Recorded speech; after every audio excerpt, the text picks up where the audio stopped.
বন্ধুরা, আস্বাদের খোঁজে রান্নাঘরে আপনাদের স্বাগত জানাই। আজ আমি রান্না করব লাবড়ার তরকারি। আমি এই লাবড়ার তরকারি রান্না করব। আমার মা বাবা ছিলেন ময়মনসিংহের। আমি ছোটোবেলা থেকে মাকে যেরমভাবে রান্না করতে দেখেছি আমি সেইভাবেই রান্না করব। কিন্তু আমার শ্বশুরবাড়ি যশোরে আজকের দিনে আমাদের লক্ষ্মী পুজো হয়, আমি সেই জন্য লাবড়া তরকারি করছি। কিন্তু পূর্ববঙ্গীয় ময়মনসিংহের স্টাইলের লাবড়া তরকারি আমি করছি। আপনারা দেখুন আমি কিভাবে করছি। এখানে দেখুন, এখানে বরবটি নিয়েছি, বেগুন নিয়েছি, মিষ্টি কুমড়ো নিয়েছি, মিষ্টি আলু নিয়েছি, গোল আলু নিয়েছি, পেঁপে নিয়েছি, ঝিঙ্গে নিয়েছি, ফুলকপি নিয়েছি, এখানে নিয়েছি মূলো, গাঠি কচু আর থোড়, যেটা কলার ভেতরে সাদা থাকে, অনেকে ভাড়ালি বলে। আমি এই থোড় আর গাঠি কচু আর মূলোটা অল্প একটু গরম জল করে একটু ভাপ দিয়ে নিয়েছি। এবার আমি আর এখানে দেখুন আমি মশলা কিন্তু ইউজ করব। আমার মা সময়ে দেখেছি গুঁড়ো মশলার কোনো প্রচলন ছিল না, তখন মশলা শিলনোড়াতে বেটেই কিন্তু রান্না হতো, তার টেস্ট কিন্তু একটু আলাদাই হতো। আমি এখানে হলুদ নিয়েছি, হলুদ গুঁড়ো, ধনের গুঁড়ো, জিরের গুঁড়ো নিয়েছি। আর আমি এই দেখুন এখানে জিরে, ধনে, গোলমরিচ ভেজে গুঁড়ো করে নিয়েছি। এটা আমি লাস্টে দেবো লাবড়ার তরকারিতে। আর এখানে ফোড়নের জন্য নিয়েছি তেজপাতা, শুকনো লঙ্কা, পাঁচফোড়ন। আমি এখন গ্যাস অন করে দিয়েছি, সর্ষের তেল দিয়ে দেব।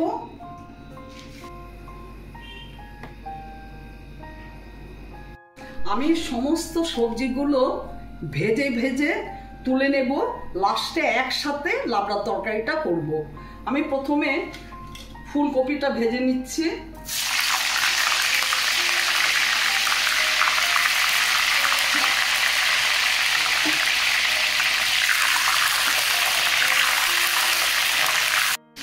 আমি দেখুন এখানে আদা আর কাঁচা লঙ্কা নিয়েছি, পেস্ট করে নেব। আমি শুকনো লঙ্কার গুঁড়ো অ্যাড করব না, আমি এখন এটা পেস্ট করে নেব। দেখুন কাঁচা লঙ্কা আর আদা।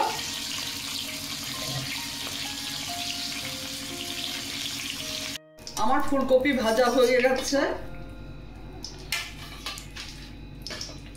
এবার আমি কুমড়ো দিয়ে দিচ্ছি, কুমড়োটা ভেজে নেব।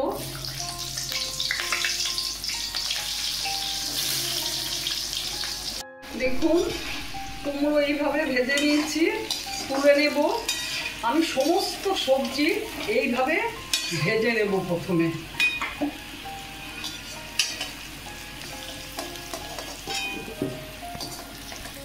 দেখুন আমি সমস্ত সবজি ভেজে নিয়েছি। এখানে গোল আলু, মিষ্টি আলু, পেঁপে একসাথে ভেজে নিয়েছি। এখানে গাঠি কচু, থোড় আর মূলো একসাথে ভেজে নিয়েছি। এখানে বেগুন, ঝিঙ্গে, বরবটি, এখানে কপি, এখানে মিষ্টি কুমড়ো। আমি এবার ফোড়ন দিয়ে তরকারিটা বসিয়ে দেবো।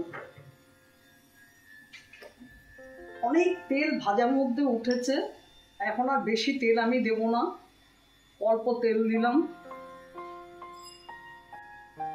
আমি সর্ষের তেলই দিলাম, আমি রান্নাটা সর্ষের তেলেই করছি। তেল গরম হয়ে গেছে, আমি শুকনো লঙ্কা দেখুন আর তেজপাতা ফোড়নে দিয়ে দিলাম।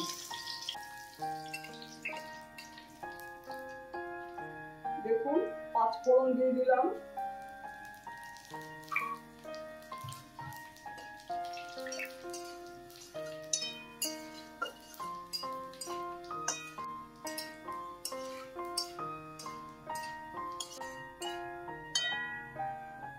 আদা লঙ্কা পেস্ট ছেড়ে দিলাম, কাঁচা লঙ্কা আর আদা।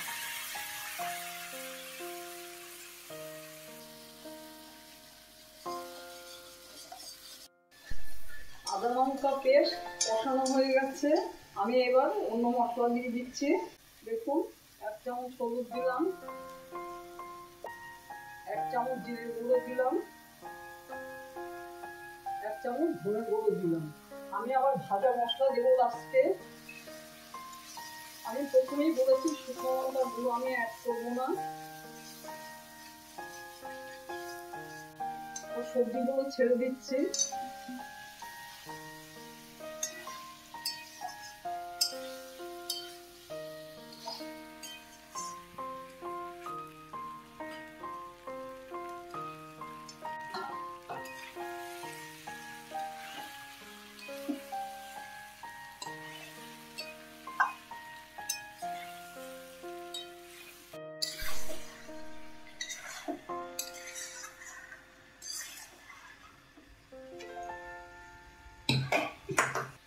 বাকি সবজিগুলো দিয়ে দিচ্ছি। কপিটা পরে দেব।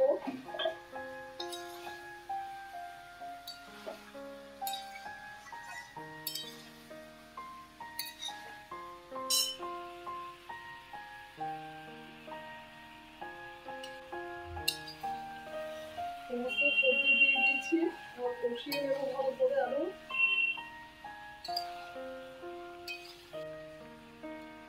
দেখুন আন্দাজ মতো নুন দিয়ে দিলাম,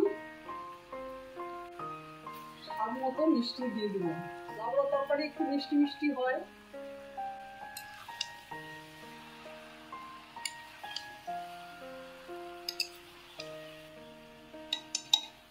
আমি এখন গরম জল দিয়ে দেবো। দেখুন এখানে গরম জল বসানো আছে, অল্প করে গরম জল দেবো, কারণ সবজিগুলো সমস্ত ভাজা এমনিতেই নরম হয়ে গেছে অনেকটা। আমি অল্প করে জল দিয়ে দিলাম।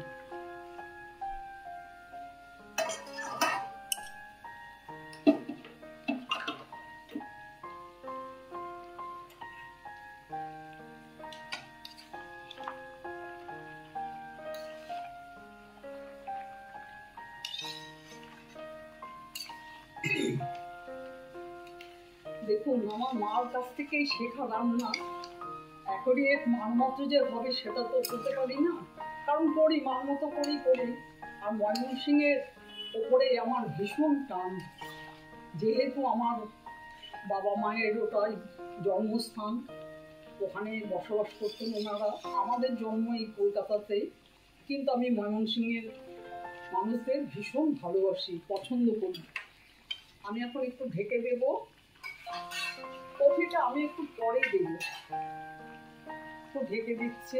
মিনিট দুয়েক পরে ঢাকাটা খুলব।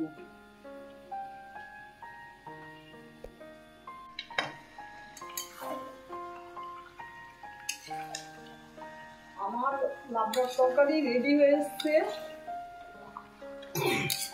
আমার ভিডিওটা যদি আপনাদের ভালো লেগে থাকে, প্লিজ একটা লাইক শেয়ার অবশ্যই। নতুন বন্ধুরা সাবস্ক্রাইব করে দেবেন, সাথে কমেন্ট দেবেন। আপনারা সুস্থ থাকবেন, ভালো থাকবেন।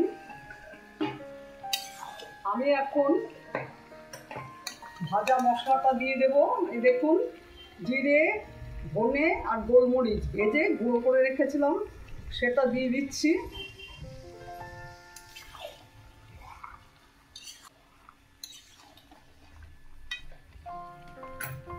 আর নারকেল দিয়ে দিচ্ছি।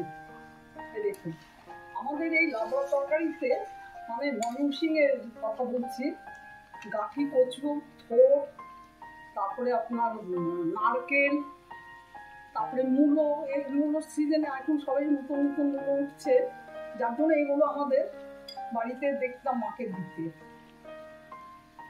যাই হোক, আপনাদের যদি ভালো লেগে থাকে কমেন্টসে জানাবেন কেমন লাগলো। আমার ভিডিওটা দেখার জন্য আপনাদের ধন্যবাদ। আমি এখন গ্যাস অফ করে দেব, আর 2 মিনিট পরে সার্ভ করে দেবো।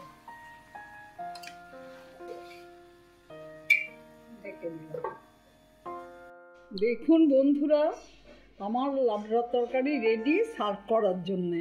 আজকে আমি আলাদাভাবে সার্ভ করছি না, কারণ বুঝতেই পারছেন তো এটা পুজো উপলক্ষে করা হয়েছে, তাই এইভাবেই আপনাদের দেখালাম।